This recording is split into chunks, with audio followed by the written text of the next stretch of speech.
We often report on how games are doing, how many people are playing, and how many people have dropped off. Well, almost all of those reports came from independent stat tracking sites like Steam Spy. Sites that Valve have just effectively put out of business with one small, simple change. This week, Valve made some changes to privacy settings on Steam. It mostly reads like great news for Steam users who'll now have more control over their privacy and visibility online. But one pretty significant casualty to those changes will be Steam Spy. Now that's an analytics site which keeps track of how many people own what games on Steam. Steam Spy has been the source of more than a few of our stories, for example, over the last year or so. The site highlights lots of statistics around things like how many people own certain games, how many games are being released, how much people are actually playing those games, and how much money Steam is generating. The site's operator, Sergey Galyonkin, only recently published a lengthy blog post breaking down Steam's performance in 2017. In it, he revealed that Steam made $4.3 billion last year before you factor in DLC and other in-app purchases, up from $3.5 billion the year before. And he highlighted that the top 100 games of 2017 accounted for half of that $4.3 billion on their own. He showed how Steam has 291 million players, more players than ever, with 63 million joining last year alone. And he also told us that more games are being released than ever, with 21,406 games on Steam when the blog post was being written, a massive 7,696 of which came out just last year. Now, if you're a numbers person like I am, you'll realise that these are big, important numbers that give a real insight into the state of PC gaming and issues like saturation on the Steam store. But the thing is, we won't be able to rely on Steam Spy for those numbers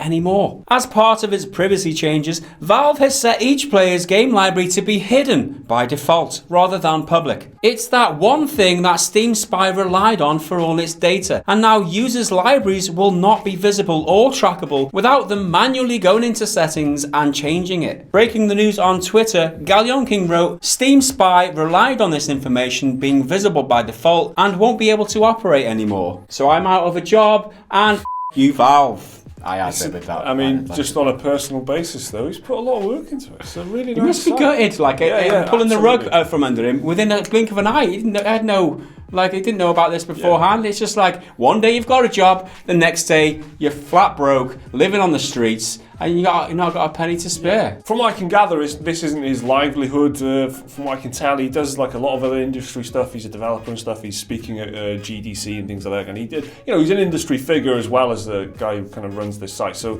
lucky for him, because if he relied on it.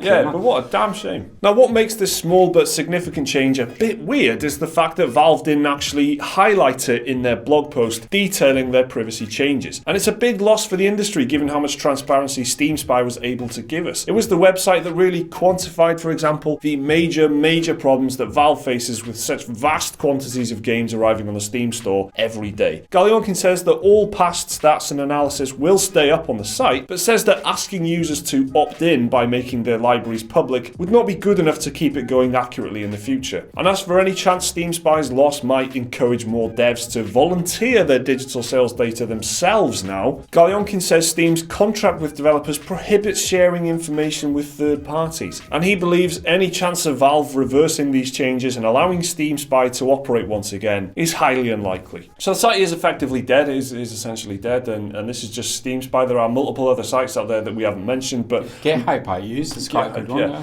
And we can assume that they will be affected as well, but we can't know for sure. They haven't made any statements, and they'll maybe have different takeaway or ambitions, because there are other things you could do that are a lot more manual and stuff. This work is automated. A lot of the data, obviously the tracking and everything, is completely automated. It's a system that's been set up, and then he can look at those numbers and take things away from it and come up with these blog posts that just give you an insight as to what's going on. It's a damn shame. I think it's a huge loss for PC gaming. And it's about transparency. It was one of the few things that we had, the few tools that we had that could keep an eye on how things are going on Steam. Now it's gone. Yeah, it's a hit for independent journalism, that's for sure. You think about all the shitty things that Steam get away with. It's kind of like they realised that we could see them taking a shit, and they was like quietly closed the door without anybody noticed. Which, sounds fair enough when you put it like that. Like, who wants to watch you taking a dump? You know what I mean?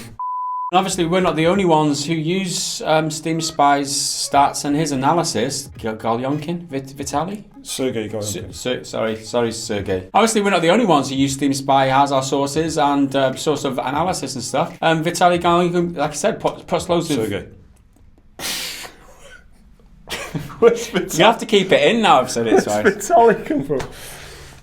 So what's our options now when it comes to keeping Steam and Valve in check? We've got to rely on the information that Steam give to us, and how can we validate that? How can we make sure that it is entirely accurate? We don't know how much shovelware, bloatware, all the shitty games being saturating the Steam market. We can't keep a track on that anymore. We can't keep a track on all those games that nobody ever plays, but Steam makes £100 a pop off because that's the way that they do things now with all these shitty games flooding the store. I'm disappointed. I'm very disappointed. Steam, Valve, do better. Obviously, you guys aren't as bothered as we are about this news, but what question do you think I should be asking here in order for you to engage in the comments? Let us know down below. Like the video if you enjoyed it, subscribe if you're new around there, check out another one of our videos on your screen there. Support us on Patreon if you want to. We'll see you again in the next video. Until then, bye for now.